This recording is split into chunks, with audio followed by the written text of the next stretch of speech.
What it is, what it do. Our dysfunctional family is coming through with another video for you.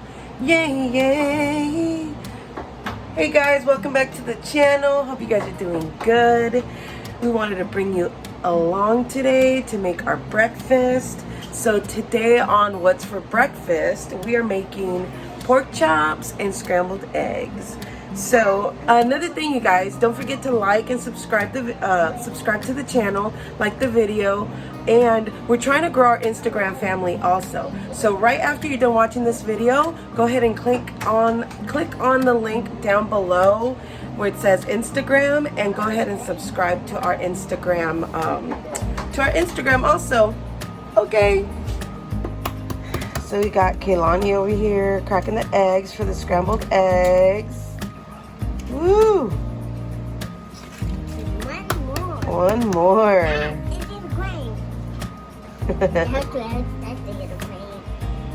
Okay. And you already washed your hands, right? Yeah. Okay. Okay, so while Kaylani and Dada are scrambling the eggs and mixing them, we are going to... Okay, so first thing is the pork chops are already washed and dried. So make sure that you, whether you choose to wash your meat or not, if you do wash it, make sure it's dry before you season it. That way the seasoning can stay on. So we're gonna use some lemon pepper for this recipe and some garlic. Guys, the garlic powder is so important. Make sure that it's garlic powder and not garlic salt. And you have to put the garlic on first. Make sure that you guys add the garlic powder. Lemon pepper pork chops are good, but the garlic powder is gonna kick it up like 100 notches, you guys. So it's very important that you season it with the garlic first, and then you season it with the lemon pepper. All right. Make sure you don't touch the pan. Yeah, there we go. There we go. Nothing's gonna pop, don't worry. Just make sure, there you go. Good girl. Yes.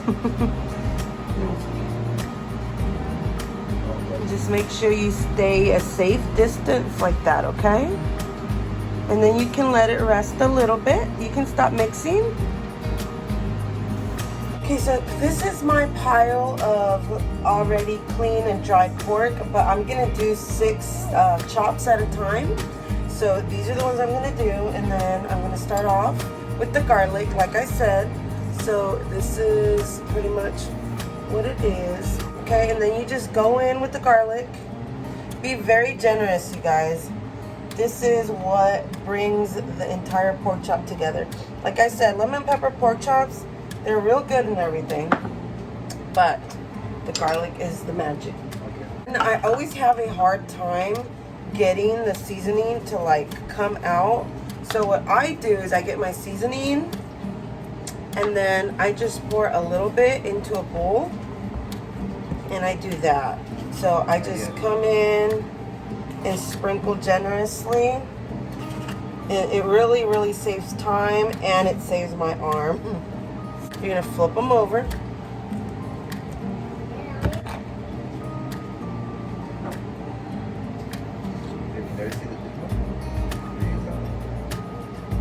And same thing, come in with the garlic.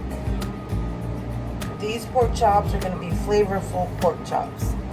We want them to be very flavorful, and then come in with the lemon pepper.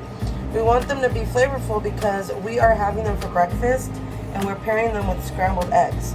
So scrambled eggs don't have a lot of flavor, so this will be like the perfect combination. Okay, so once you have your chops seasoned like this, you can let them sit for a little bit, but really there's no need. So now we're gonna put them on the grill.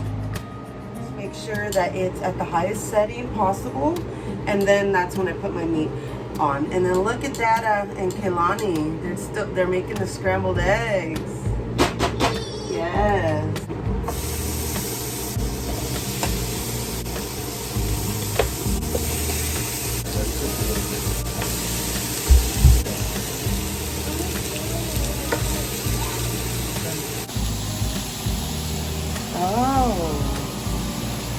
Very good job.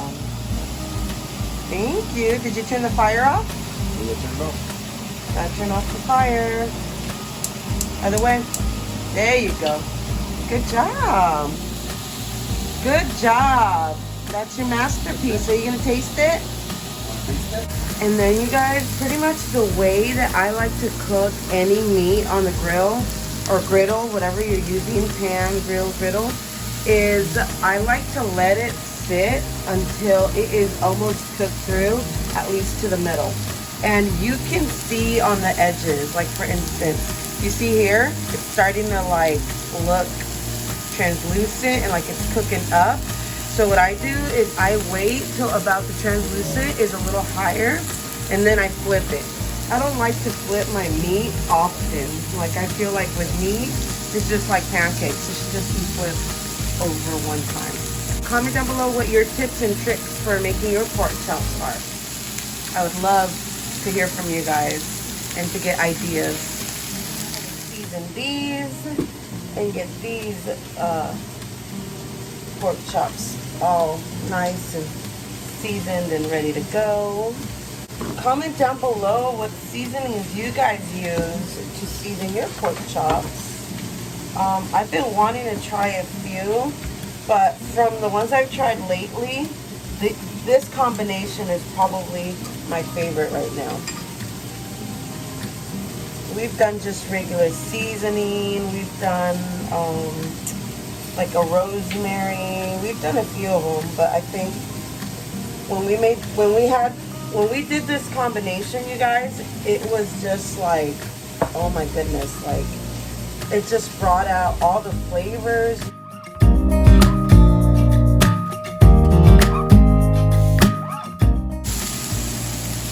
Okay, so see, this is what I'm talking about. Now the meat is translucent. It looks like it's fully cooking through. And this is when I'm going to flip it now.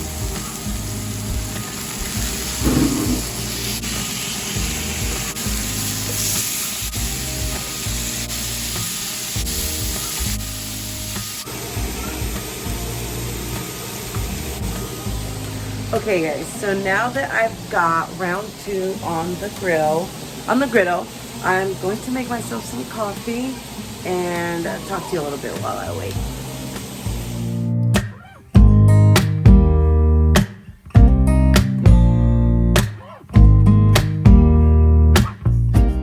Okay, so I'm just gonna talk to you guys while I check on the meat and flip the meat and stuff. Okay, so what I want to ask my subbies, all you guys out there today, is how you guys feel about people needing assistance, whether it be food stamps, welfare, food banks, help paying their bills, stuff like that. Hi, baby. How do you guys feel about that? I'm asking, like, is there a specific scenario where only this type of people deserve to get help? Or a specific scenario where only the other people deserve to get help? And I'm asking this because this is actually stemming from a lot of controversy on some of my videos and a lot of controversy on other videos that are out there. What kind of situation is it okay for you to be in and need help? For instance, I'm going to give you 2 scenarios. Scenario 1, people are renting, they don't have a vehicle, they're struggling to get by, they need food to put on their table, and they're very low income. Scenario number 2, their income has been cut in half, they've been affected by COVID, but their income has not been cut in half, so they're struggling to pay their car, to pay their bills, to stay afloat, and they need a little assistance because their money is going all to bills, and there is not a lot of money left for food due to that fact that one of them got laid off and now their income has been cut in half. Hold on, okay, baby? So, which one is entitled to get help without getting backlash? Is it scenario number 1 or scenario number 2? Now me, I feel if you need help, you need help. It doesn't matter if you're struggling to pay bills. It doesn't matter if you have bills to pay. Like, if you need help, that's why these assistance funds are put in place to help, right? That's what I think. But some people seem to think that if you can afford to pay your car, then you shouldn't be entitled to go apply for food stamps. So I just want to know what your guys' take on it is. I filmed a video about us going to a food bank to get food, and when we were there, I noticed that there was nice cars there, like people with nice vehicles, and like, you know, we were all there for the same thing. And in my head, I'm like, oh my gosh, like all these people are struggling to get by right now. Like COVID is really affecting everyone. Like, you would never think that people from those walks of life would be asking for help, but like I am totally glad that food banks are in place to help people that can't get the government assistance or stuff like that. You know what I mean? So that's my reaction. My reaction is like, oh my gosh, this is affecting everybody. Like, so many people need help right now. And I think everybody is entitled to help if you need it, right?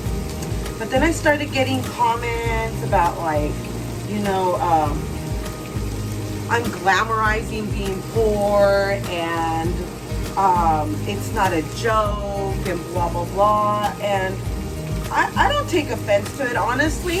I just feel like I'm glad that those comments were made, because now it can spark conversation and give us information that maybe we didn't have before.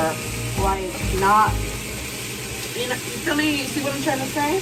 So I want to know what people's opinions and feelings on that stuff are, because I don't feel like help should be subjective to one type of a lifestyle, seeing as though COVID has affected everybody right now in one way or another, you know? But I mean, I want to know what you guys think. So comment down below what you guys think. Should food banks and assistance be only for people that are like dirt broke, and you know what I mean? Or should it be for like people that just need the help, period, no matter what? Like I said, my opinion is the help is there for everyone. People are struggling from different walks of life. Someone might be struggling to pay their mortgage. They don't want to lose their home. Some people might be struggling to pay their vehicle. They don't want to lose their vehicle. That's how they get to work. You know what I mean? Like, we don't know what people's situation is. So I think that my opinion is that in times of like this, like a pandemic, like you guys, that's not just like, oh, a little thing. Like, people have been out of jobs for half of a year now. So I mean, like, it's serious, and it should be taken with seriousness, you know what I mean? So in my head, I'm like, help is there. If you need it, get it, take it. But you know, it's so sad to see that people only think of like their specific needs, and only think that like what they need is important. So that's how I feel. Like I said, I want to know how everybody else feels on this topic, because it's like the struggle is real right now for everyone. Some people are struggling to pay their car. Some people are struggling to pay their phones. I mean, like, other people are struggling to keep food on the table. I mean, you don't know, you know, like, I don't know. I really want to spark up a conversation and see what you guys think about this, or how you guys feel about this. I'm going to get more meat on the grill. Give me a sec. And another big controversy in our area, you guys, is school lunches. For when COVID first started happening and our lockdown happened, schools in our district were offering free lunches to everyone under the age of 18. Whether you went to school in this district or not, like it didn't matter. Like come get your lunches, we're all one, which was awesome. Then summer hit, in our particular school district, started giving lunches. Okay, no. Now, and then school restarted, right? It was supposed to started virtually in our area. And then kids had to put in their lunch numbers. So if they didn't get free lunch or reduced lunch, they weren't getting lunch at all, right? So they had to punch in their school number. And yeah, so, and that was fine too, right? But then our district decided to go back to the way that they did it originally, which was free lunch for everyone under 18, no matter what, no school lunch number necessary. You guys, the lines have been crazy at the schools, like crazy. So the first time we went was with the kids' lunch numbers, the kids punch it in, whatever. And when they switched it over, like, it was crazy. There was not enough lunches for people. It's like the struggle is real, you guys. As soon as they opened it up to all the kids, everyone started going to get the lunches, which is awesome because, like, don't be ashamed if you need help. Don't be ashamed if it helps you out a little bit. Don't be ashamed if it's extra snacks for the kids. You know what I mean? Like, it's not... It was just a big controversy too, though, because it was like, oh, well, why is it that when kids have to punch in their lunch numbers, you know, we don't give out as many lunches as we do when kids don't have to punch in their number? Obviously, because people are in need and they either don't qualify, which doesn't mean that they don't need it, or they're too ashamed to go and apply because of, you know, some people are just... They've never asked for help, or they feel like if they ask for help, they're, you know, like their kids are gonna be dragged through the mud, or I don't know, you know. But I'm glad that there's all these things to help people in place. And I mean, I know everybody's gonna have their opinions, so just try and be kind in the comment section, you guys. But, and I do understand that there's people that take advantage of the system or that abuse the system, and I understand, but there's also why there's rules and regulations. So I'm just saying, for like school lunches, food banks, stuff like that, like if you need it, dude, take it, like, you know. But yeah, enough about that. So hopefully everybody is enjoying their day. I love my little Hocus Pocus cup. I also have to start decorating for Halloween. I've got my coffee bar in the back. I know you guys can see it. But I feel like I want to do something with it. Like I want to decorate it for fall and Halloween and stuff. So I guess, like, just to conclude everything is, like, do people have to look a certain way to, like, need help? You know, like, is it just because, like, a person does their makeup or a person has a car, like, they no longer qualify for help? You know what I mean? So, because that's like prejudice to me. At least that's how I feel. But, you know, comment down below what you guys think. Let's spark up the conversation, you guys. All right, you guys. So, food is done. I just did a sample taste test and it is delicious. Now, for some of you, if this is too we like it like this. We like it caramelized. But if this is like too, you know, too well done for you, then take it off the heat sooner or do it at a lower temperature. But for us, you know, we like the taste, the flavor of the caramelization. So I'm about to serve me a plate. I'm gonna do some scrambled eggs with this and maybe like a little dot of A1 sauce. Thank you so much for watching, you guys. I hope you guys enjoyed the conversation. And remember to subscribe. Give this video a thumbs up, you guys, because it does matter. Also, don't forget to head on over to our Instagram and follow us on Instagram because we're trying to grow our family there too. So, thank you so much for watching. We love you. Bye.